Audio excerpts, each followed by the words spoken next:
Good morning, Sunday sewing. Say good morning, Sherelle. She mad because I put her on a bit, but you really couldn't see her. So you can see her hands. Good morning. Okay, so we're gonna make a shirt today. We're gonna make the Butterick shirt. We're both making View C, I think it is. Yeah, View C, a long shirt. Sherelle is making this print, and I am doing orange and yellow. If you guys remember when we went live the other night, we showed this fabric. So, but what we decided to do, we cut out all the pieces, cut out the whole shirt, and what we're going to do is do all the smaller pieces first. We're going to do the collar, the under collar. So here's the two pieces of the collar, and we've already interfaced everything. And using the tip of cutting your interfacing a tad smaller into the seam, below the seam allowance, all the way around. And we're going to do the under collar the same way. Do the under collar the same way. And then we're going to put a contrast color on the inside of the under collar, and you'll see how that turns out. And we did the same thing with the cuffs. Cut the interfacing, about 1/4 of an inch inside the seam allowance, so it'll be a smoother seam.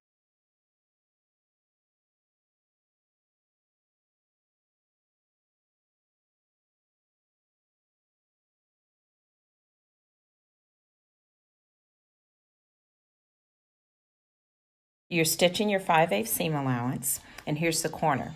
So instead of trusting yourself on where to stop to create the corner, go ahead and stitch all the way off your first seam of the collar. You see the side seams. Instead of trusting yourself by stopping at a point, go ahead and stitch all the way off. And then when you stitch the long side, start at the beginning. Then you have a natural point. That is because you knew you stitched 5/8 here and you stitch 5/8 here. Okay, so we're going to go back on this one, and we're going to stitch all the way off, and then we're going to stitch, we're going to start the other 5/8 line here, and she's going to finish this one just like that. So here, stitched all the way off, and then we're going to start the other stitch 5/8 here. So you will have a natural corner exactly where it's supposed to be, and they'll be even, particularly if you did your cutting very nicely.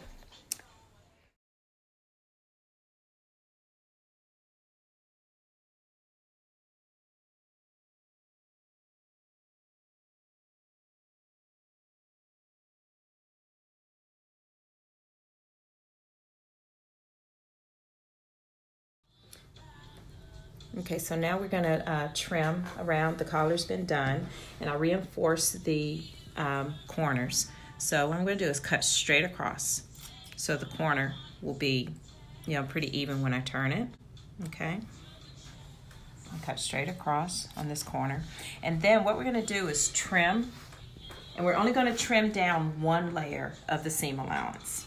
Okay, because when you fold it, you want it to fold very nicely. So we're going to trim down one, and if your interfacing is on the seam allowance, that's okay, because I didn't cut mine down as much, and based on this fabric, I really wanted to have some more stability. But anyway, so I'm going to only trim down one side. I'm going to trim it as close as possible. And that helps keep down the bunching inside. So I trim down one side only, and then I can trim down the rest of this. Okay, and you can do that on all three sides. Okay.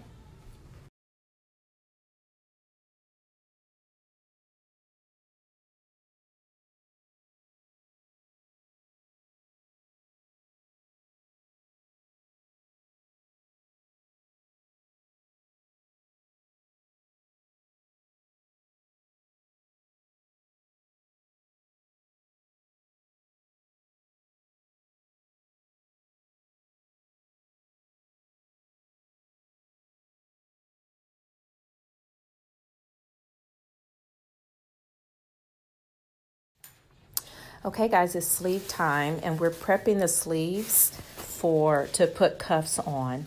So according to our pattern, we've created the split by stitching on the stitching line and cutting. Hit it. Okay, so to start the placket, I know these are tiny little pieces and they can get frustrating. So the instructions say turn in 1/4 inch of the placket. And that's piece number 7 on this pattern. And I'm going to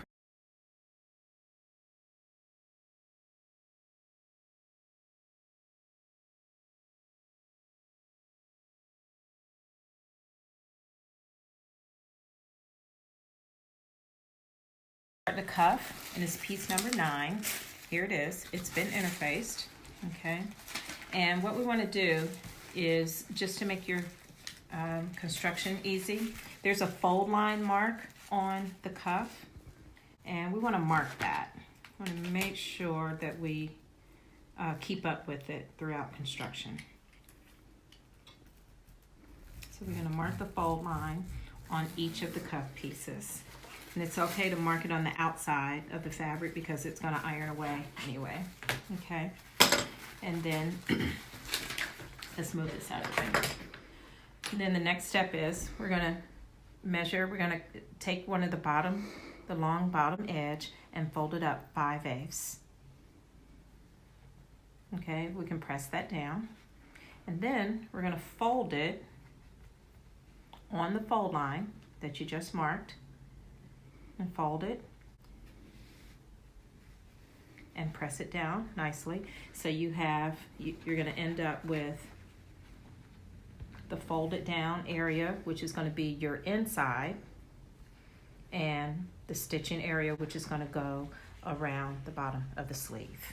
Okay, you're going to stitch 5/8 on both ends and turn it, and then you'll have a cuff. And we'll probably top stitch and put the buttonhole on.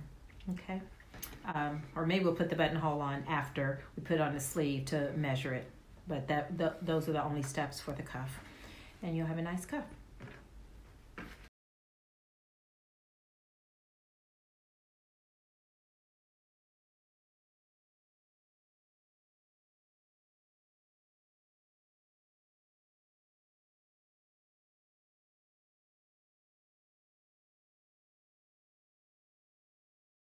I know y'all say, when the hell you gonna finish this shirt? But anyway, we're doing all the detail work first. All right, so we did 2 different cuffs. I did a cuff on the orange where it's a formal cuff, like a French cuff, and we got the yellow on the inside, and this is what it looks like. Okay, so those will turn up. And Sherelle did the standard cuff, and she'll do a button there, okay, to turn over. Isn't this beautiful fabric? Also, I want to bring something to your attention. When you fold it under, this part here, particularly based on your design choice of your fabric and everything, this is where you will hand stitch across. You'll slip stitch your cuff down to the seam. You can see the seam there, and I just have it pinned. But if you decide to do a 2-tone cuff, you'll have to slip stitch it. And you'll wear it like that, and you probably put a buttonhole right there, or what have you, just depending on your design choice. Okay, now we are getting ready to put the shirt together and put the collar on and put the sleeves on. You ready, Sherelle? Look. Okay. Okay, we figured out a technique because Sherelle's fabric is so funky with the iron, and we have to create 2 fold lines on the front piece of the of the shirt pattern. So we're using the paper, okay, and we're gonna lay this ruler down. I got this in Ace Hardware, y'all, for $1. Oh, okay. Anyway, maybe $2. The wooden one was $1, and this one's maybe $5 or something. But I can't remember. Anyway, so fold this up on the fold line, okay? And this yardstick happens to be the same width as a fold line, and press it. Now the paper is going to help with the crease. I forgot to turn that on. Okay. Now we're turning it, and then move the yardstick. Okay, and look, it lays down so nicely and flat. Oh my God. We've been having trouble with this. Okay, so now we're going to do it again. All right, so there's that one fold. And then we're gonna, because the pattern has you fold to create its own facing. And then we're gonna lay the yardstick down again and fold a second time. Oh my God, I'm glad we are taping this because I'm so excited. I can't wait to do mine. Okay, then we're gonna fold again and press. Plus our iron is fierce and this fabric is just, is like, oh, that's hot. Stop laughing, girl. Y'all, me and Sherelle decided we're gonna do this often. We're gonna do this often. Okay. Oh, this is perfect. Okay, watch. Look at that. Wow. We figured it out. Okay, especially with this funky fabric. It's so squirrely. Moves around. Okay. Just want it up. Okay, we want to get that down. Okay. All right, cool. We're gonna do mine next.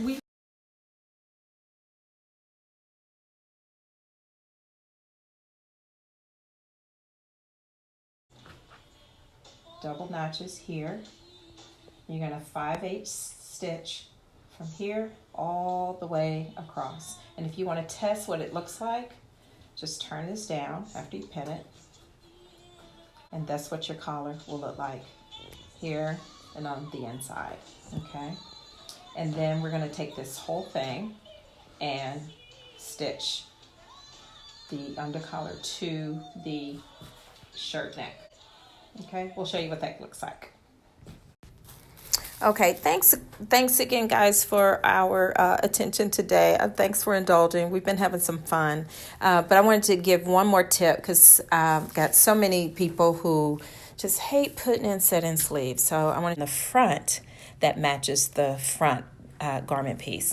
But one of the most important markings to make on a sleeve, especially if you're setting it in, is the large circle at the top. Because if you notice, the back side of the sleeve is larger than the front side of the sleeve for obvious reasons. So that's the marking that you want to match up with the shoulder seam. So I've already gathered my the sleeve cap so I could ease it in, and I still have the mark there that this is the circle where I'm going to match up with the shoulder seam so that it's accurate. Here's the back side, my double notches for the back and the single notch for the front, and then you just ease the rest in and you shouldn't have a problem. Set-in sleeves take practice. I get it. Do not be frustrated. If you take it out 5 times and you get it in the 6th time, you're a winner. Thank you.